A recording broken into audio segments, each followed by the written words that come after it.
Good evening. As you can see, I'm in a new spot tonight, and we are about to start watching Married at First Sight, Season 18, Episode 18. Let's get into it. Madison is just so full of it. One minute she's saying, you have no right to be mad at me because you didn't even love David. And the next minute she's saying, well, I understand why you're mad at me. Like, which is it, girl? Obviously, Michelle is upset not only because you cheated with her husband, but because y'all lied about it. And regardless of the way that Michelle felt about David, nobody likes to be lied to. Period. Michelle just told Madison that she is the bad guy in this situation. She is not the victim. And Madison said, I am not the bad guy. So right there is the problem with everything. Madison is delusional. So David just told Madison that they should go. And so they're walking out together, which is just even more annoying because the fact that they won't face it and take accountability just makes this even worse. And he even just said that this was my mistake. And Madison was like, it wasn't a mistake. Like, girl, you're such a B word. Like, you realize that Alan is still in the picture and he does have feelings still, even though he may not be expressing them. What is even more messed up is that Madison, as she's leaving out, she's like, where are my devil horns? I'm sure if she looks close enough, she'll find them. The thing about this episode, it just started, and the way that David and Madison act, it makes them look so bad. Hell no, dude. Okay, so on the honeymoon, David had told Madison while they were working out that he wanted to take Michelle to the tattoo artist because he has a tattoo of his ex-girlfriend's name on his chest, and he wanted to take Michelle with him to go get it covered up. And right now, he's getting it covered up with Madison. Like, what? The tattoo looks like shit. Period. Sorry, tattoo artist. Karma. Carla and Juan are packing up their apartment, and she just said that the right magic wand will come along sometime. And he asked her if they could still like be friends and get coffee, and she was like, no. Thomas and Camille are moving out of the Chicago apartment that they had together, and she has decided, or they have decided together, that they are going to move into Thomas's apartment. And he has started to take initiative, and they seem like they're doing good. So that's great to hear. Carla is so funny. She just said, my marriage was never consummated, so I wasn't even ever married. She said it does not count. Michelle was just like, the only time that I ever kissed David was at the wedding. And Carla was like, yeah, me too. That's crazy that you kiss somebody the first day you meet them and then you never ever kiss them again. Like, that's wild. They just arrived at Tom's house, Camille and Thomas, and it looks like they're doing great still. His place is a lot smaller, though, than the other apartment. They're going down one size bathroom from having 2 bathrooms to 1, so. MM has already started dating again. She wasted no time. She was like, hey, if he ain't the one, I'm finna go find the one. So she asked this guy where he's living, and he said he's living at his sister's house, and she was like, why? And he said, because I'm going through a divorce. And so they're like talking about their divorces, and she said, so why did you get a divorce? And he said, because I had been walking down the wrong path for 10 years. That's deep. So he asked her, like, so why'd you get a divorce? And she, like, tells him that, okay, she just wasn't nice to her and stuff. And then he was like, so how long did you know him before you met him? And she was like 5 minutes. Like, telling somebody that you got married at first sight is crazy. Like, what? Like, I don't know if that would be a deal breaker, but that might be a deal breaker. Like, hold on. You decided you were going to get married at first sight and you don't even know the person. You just want to spend your life with a freaking stranger. It sounds crazy when you say it out loud.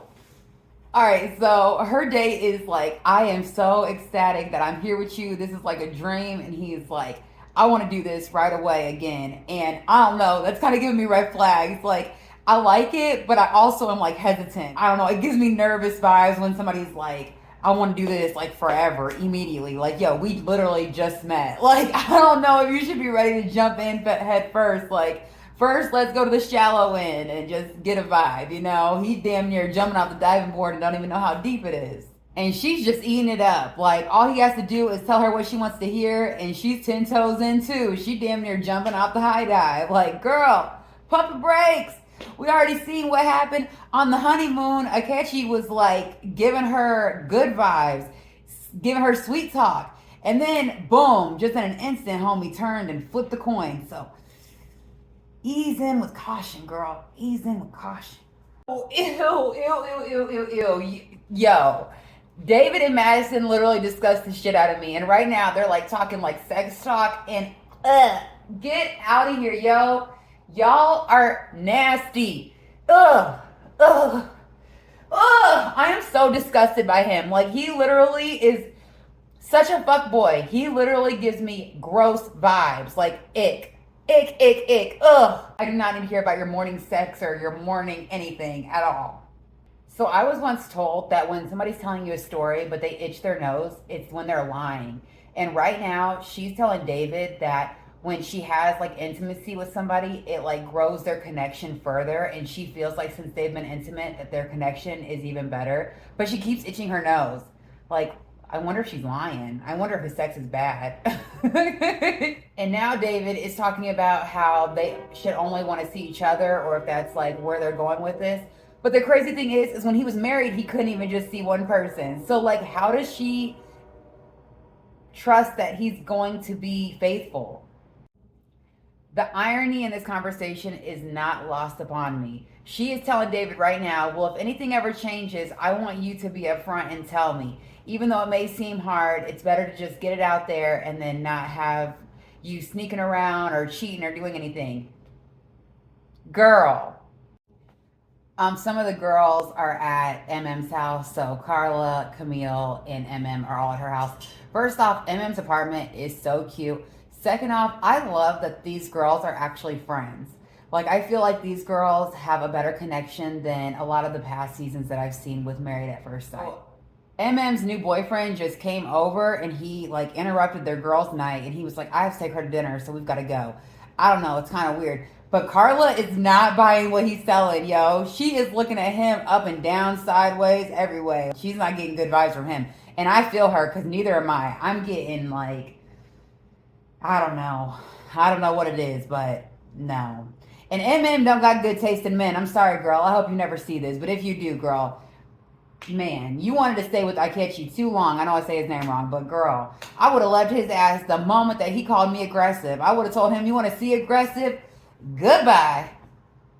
All right, so now they just jump forward to MM meeting up with her cousin. And they're at this cute bar or cute place in Chicago. It looks like all the walls are like hand drawn. I wonder what that place is called, because it's cute. All right, so her new boyfriend is meeting her cousin. And I think that they already know each other from the past. But he even just said, I heard this same type of rhetoric from the last dude. So y'all got to slow the roll, because see how it's going to go. And then I will give you acceptance with time. Because telling me sweet words, that's all it is, sweet words. He just asked her if she wanted to get married to him. And she said yes. They've literally been dating for like a week. Oh, Malanta, I am like shocked. Like, he literally is going through a divorce. Like, he was married for 10 years. He proposed and he doesn't even have a ring. Like, what? What is happening? MM said, what just happened? Girl, we want to know too. Like, what? What? Who says yes to a wedding when he didn't even have a ring? And he lives at his sister's house. Like, he's giving Dirty John vibes. Period. And if you've watched Dirty John, then you know exactly what I'm saying. And if you haven't, you should watch it. I think it's on Netflix.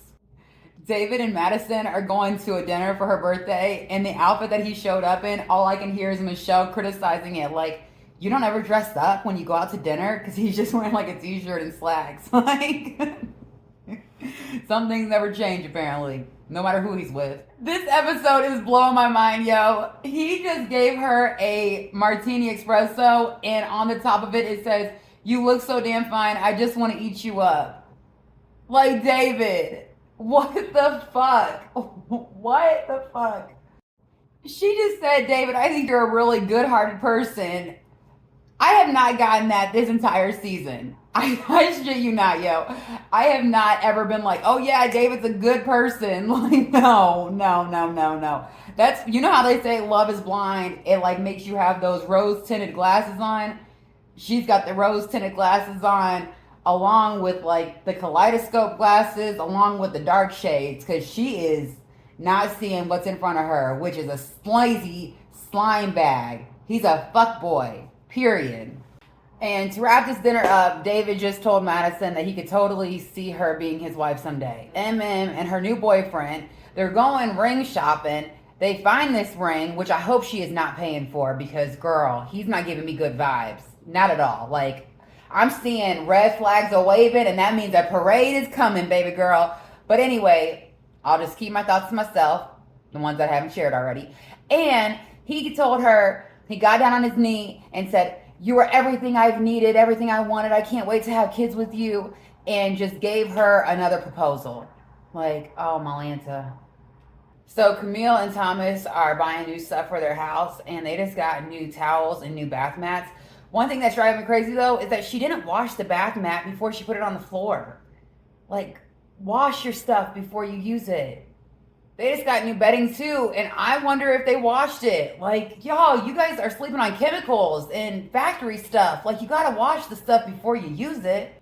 And after they just made the bed, he lays on the bed with his outdoor clothes on. Like, oh my gosh.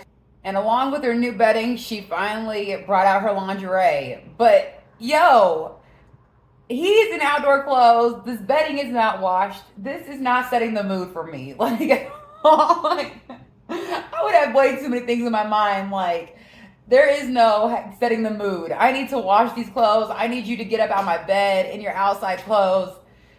This is not hitting.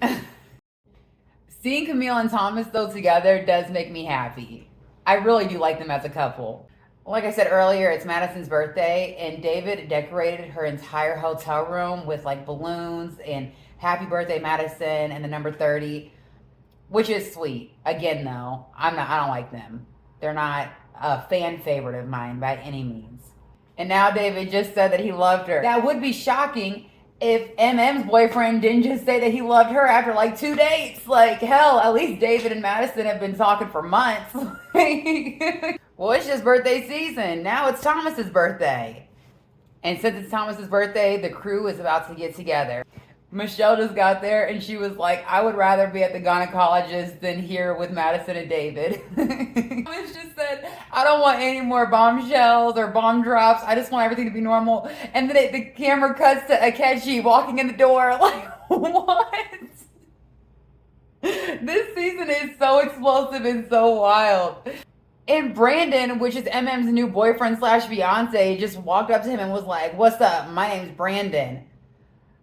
He is giving red flag after red flag. Like, he is damn near a walk-in red flag. Like, what the fuck? Why would he do that? What? That was weird. Like, that was really, really weird.